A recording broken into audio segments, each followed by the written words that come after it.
My name is Prasad Vinod Birari, and today's video topic is Java Virtual Machine Architecture.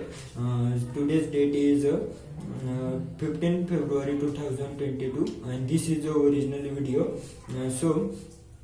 In a Java architecture, we will discuss three parts. First one is loader, second one is a memory area, and third one is execution engines.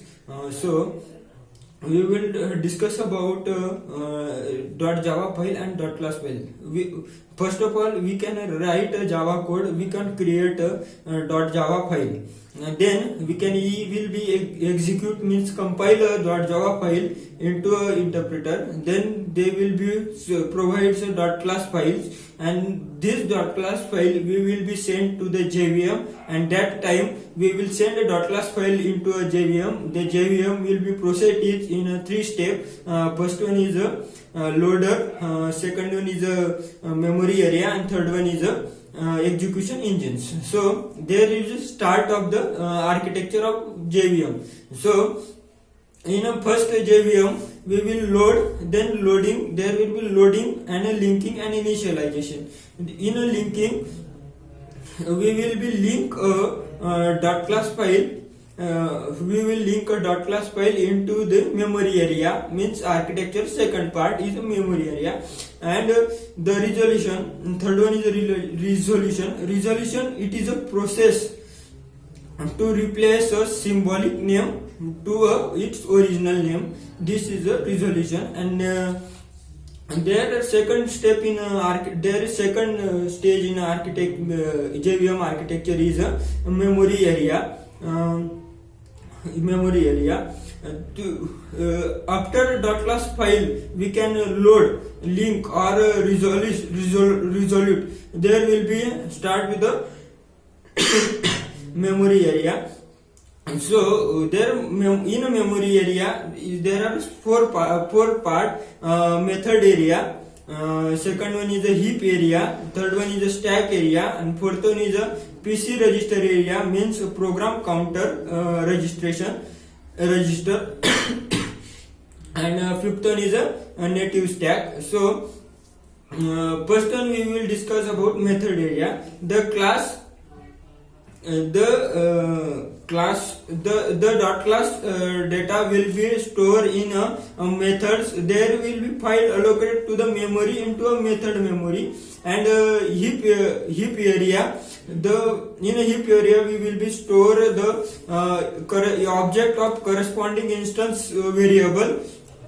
Corresponding instance variable we can be stored in a heap area. The heap is allocated the memory.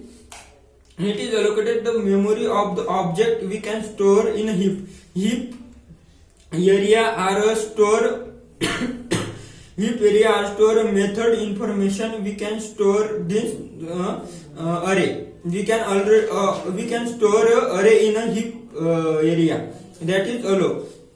Next one is a stack area. Stack area is used to store a reference of that object variable. We can call that object. The variable in a stack memory is called. Every thread will be created in one personal stack.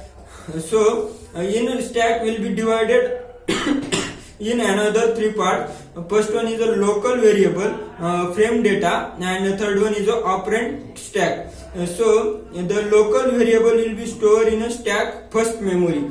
So next one is a PC register, means program counter register. The program counter register will be created by every thread, means we can create every thread will be created by creates its own PC counter. Next is a native stack, is a fifth one, and so JVM is by default at least one heap and one memory, one heap and one method area. It is a by default. So the next is a execution engine in a JVM. JVM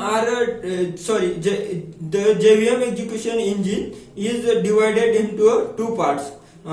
First one is interpreted, and second one is JIT, means just in time compiler.